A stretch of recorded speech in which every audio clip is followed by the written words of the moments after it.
Hello दोस्तों, मैं राहुल कुमार स्वागत करता हूं आपका अपने यूट्यूब चैनल स्टूडेंट में। यूपी टीजीटी पीजीटी आर्ट की क्लास में जो हमने वेस्टर्न आर्ट में वाद वाली सीरीज चला रखी है, जिसमें कल की क्लास में हमने पढ़ा था अभिव्यंजनावाद को, जिसका टाइम पीरियड रहा था आपका 1907 से 1925 तक। जिसके कलाकार रहे थे आपके जो जनक थे इसके, तो वो थे आपके एडर मुंक, पॉल क्ली, कांडिस्की और आपके एमिल नॉल्डे, ये इसके कलाकार रहे थे। और आज की क्लास में हम पढ़ेंगे दादावाद को, जिसको दादाइज्म कहा गया है, जिसके कलाकार रहे हैं आपके Marcel Duchamp, Max Ernst, Jean Arp, Kurt Man Ray और फ्रांसीसी पिकाबिया। तो चलिए आज की क्लास स्टार्ट करते हैं। दादावाद का जन्म जो हुआ था 1916 ईस्वी में ज्यूरिख में हुआ था। ज्यूरिख का स्विट्जरलैंड में पड़ता है आपका, कि काबोर वोल्टेर में हुआ था। ज्यूरिख के क्या है, ज्यूरिख एक शहर था, उसके एक क्या हुआ था, काबोर वोल्टेर में हुआ था, जगह का नाम है एक। और ज्यूरिख कहाँ पड़ता है आपका, स्विट्जरलैंड में पड़ता है।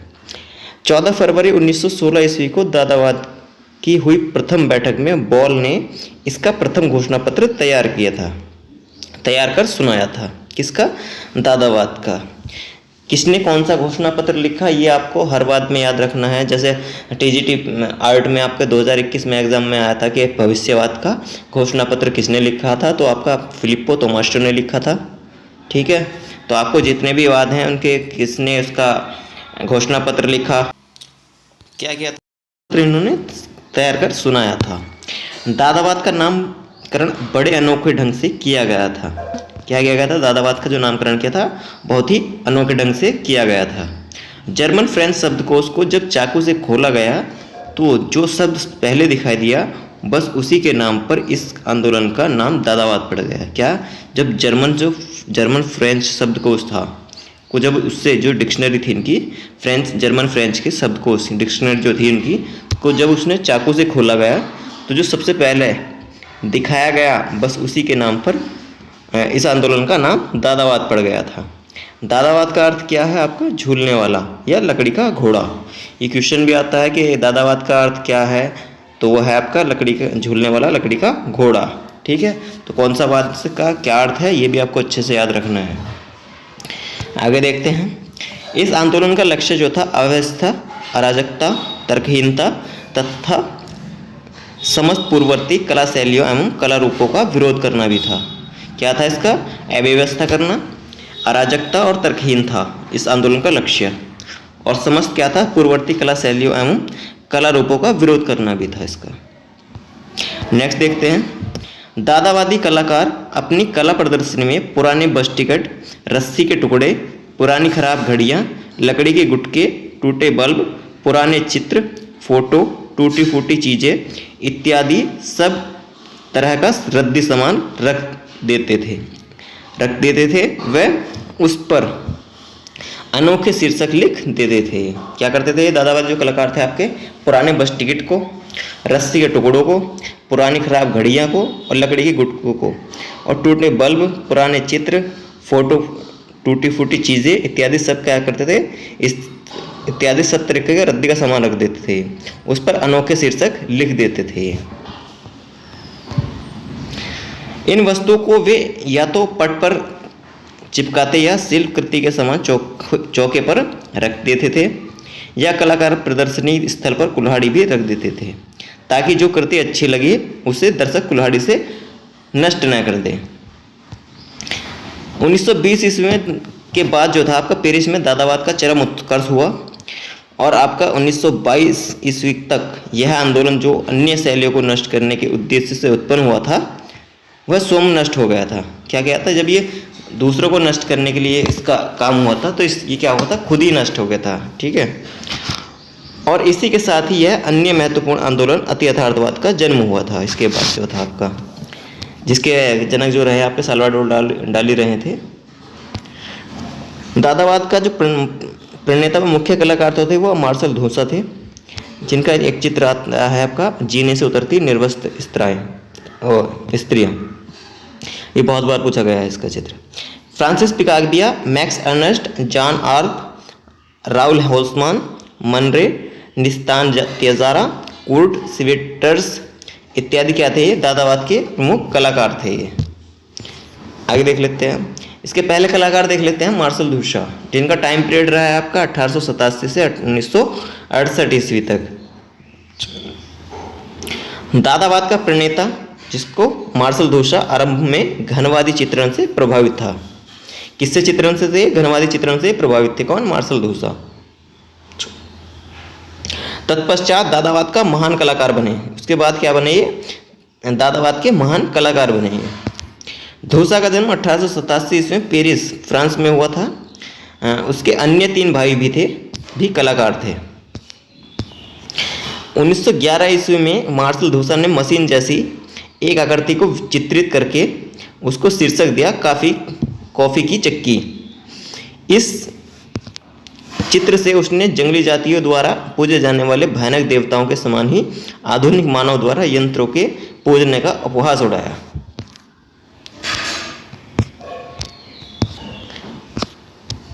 ये क्या है? इनकी मार्शल धूषा जो है, इनकी एक पेंटिंग है ल्यूक, जो मोनालिसा विद मोस्टेक, ये मोनालिसा की कॉपी है, ठीक है, ल्यूक नाम से।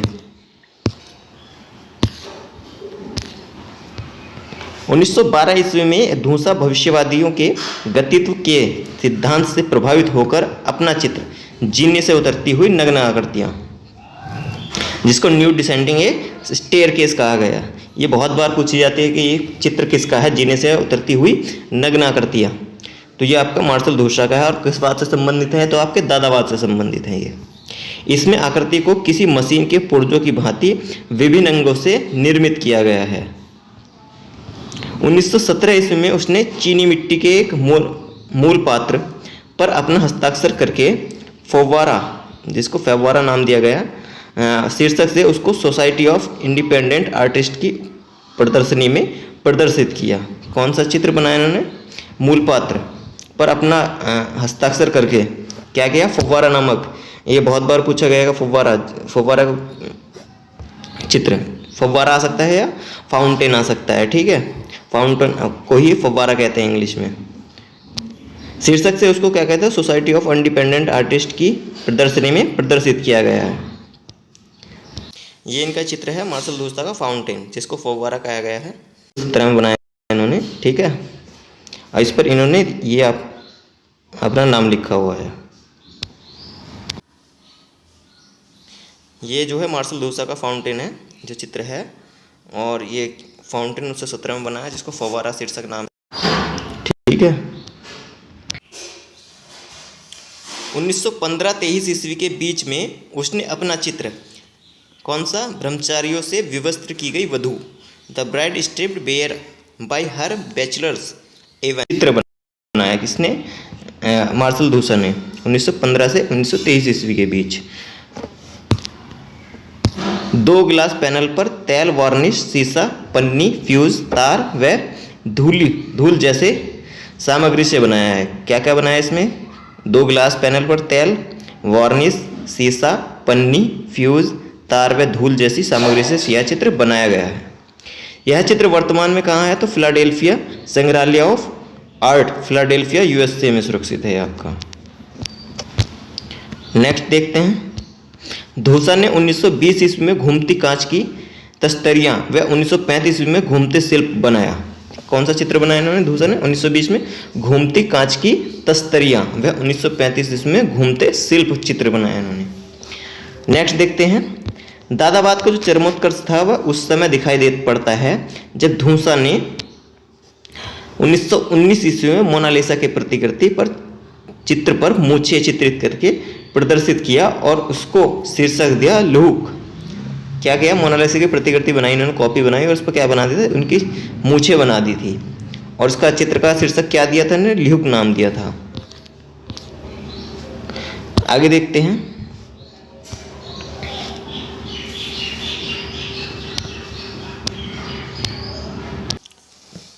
इसमें एक क्वेश्चन ये भी आता है कि दादावाद का जो दादा शब्द है वो किसने चुना था वो टिस्टी जारा ने चुना था, ठीक है।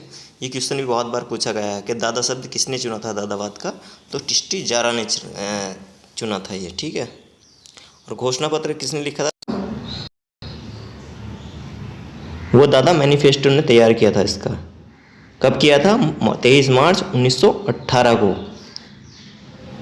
किसने किया था ये? डिस्ट्रिक्ट जारा ने किया था ये। ठीक, आगे देखते हैं।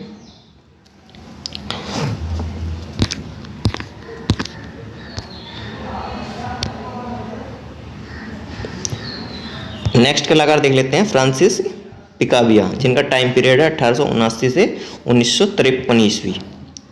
फ्रांसिस मैरी मार्टिनेज पिकाबिया एक फ्रांसिस एवंट गार्डन चित्रकार, कवि और टाइपिस्ट था। ये कौन थे? फ्रांसिस थे, एवंट गार्ड चित्रकार थे, कवि और टाइपिस्ट थे। वह शुरू में घनवाद, फिर दादावाद और फिर अति यथार्थवाद की ओर मुड़ गए थे। क्या क्या है? पहले उन्होंने घनवाद में काम किया, फिर दादावाद में काम किया, फिर क्या हुआ? अति यथार्थवाद में भी इन्होंने काम किया है। कौन से? फ्रांसिस पिकाबिया ने। पिकाबिया का जन्म कब हुआ था? 10 जनवरी 1879 ईस्वी को पेरिस में हुआ था। फ्रांसिस पिकाबिया ने 291 नामक एक कला पत्रिका का प्रकाशन भी किया था। कौन सा? 291 नामक एक कला पत्रिका थी, उसका प्रकाशन भी किया इन्होंने। 1920 ईस्वी में की प्रदर्शनी में पिकाबिया ने एक चौखट में बंदर का खिलौना रखकर उसे शीर्षक दिया सेजान का पोर्ट्रेट। क्या दिया? 1920 में इन्होंने पिकाबिया ने एक चौखट में बंदर का खिलौना रखकर उसे शीर्षक नाम दिया सेजान का पोर्ट्रेट। पॉल सेजान कौन से वाद से संबंधित थे आपके? तो आपके संबंधित थे वो उत्तर प्रभाववाद से। ठीक है, और उत्तर प्रभाववाद के वो जनक थे। ये लिखा पोर्ट्रेट डी सेजान, पॉल सेजान है। ठीक है, ये चित्र दिया उन्होंने। फ्रांसिस पिकाबिया का सेजान का पोर्ट्रेट। पिकाबिया का धूसा से परिचय 1910 ईस्वी में पेरिस में हुआ।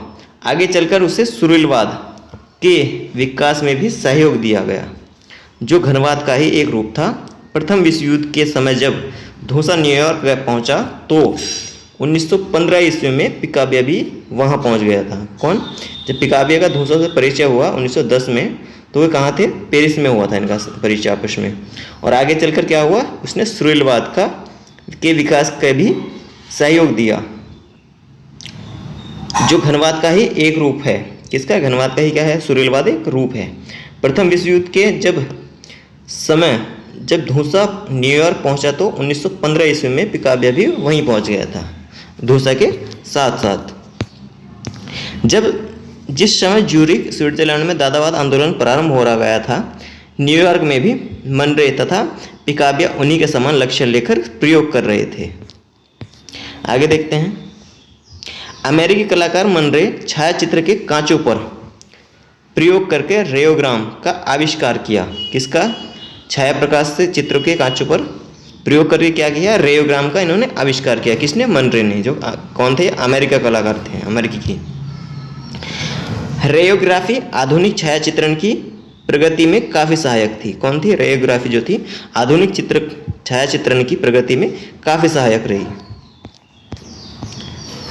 अब देख लेते हैं जो इनके महत्वपूर्ण तथ्य हैं, वो देख लेते हैं। दादावाद का जो जन्म हुआ था तो वो आपका ज्यूरिख स्विट्जरलैंड में हुआ था। दादावाद के जो प्रणेता थे वो मार्शल धूसा तथा फ्रांसिस पिकाबिया रहे थे। ये अच्छे से याद रखना है आपको। दादावाद का जन्म कहाँ हुआ? तो ज्यूरिख में हुआ। ज्यूरिख कहाँ पड़ता है आपका? स्विट्जरलैंड में पड़ता है। अभिव्यंजनावाद का जन्म कहाँ हुआ था आपका? जर्मनी में पड़ता है। और जनक कौन रहे थे आपके? एडवर्ड मुंक रहे थे। ठीक है। दादावाद का चरमोत्कर्ष युग था 1920 ईस्वी। और कॉफी की चिक्की प्रसिद्ध चित्र किसका है? मार्शल धूसा का है। किसने मोनालिसा के प्रतिकृति के चित्र पर मोछे चित्रित करके उसको ल्यूक नाम दिया था? तो वो मार्शल धूसा ही थे। मोहताज पद्धति का आविष्कार कौन था? ये मोहताज नहीं है, फ्रोताज पद्धति है। फ्रोताज पद्धति का जो आविष्कारक थे वो मैक्स अर्नस्ट थे। ठीक है। दादावादी कलाकार था मैक्स अर्नस्ट। नीवो दादावाद आरंभ हुआ था 1960 ईस्वी में। तो ये जितने भी हमने वाद सीरीज चला रखी थी, तो वो जितने भी हमने वाद थे हमने कवर किए। आज की क्लास में हमने कवर किया दादावाद को। तो जितने भी हमने वाद चला रखे हैं, वाद से हर बार क्वेश्चन पूछे गए हैं। ठीक है। 2021 में भविष्यवाद से एक क्वेश्चन पूछा गया। अति यथार्थवाद से आपके 2 क्वेश्चन पूछे गए।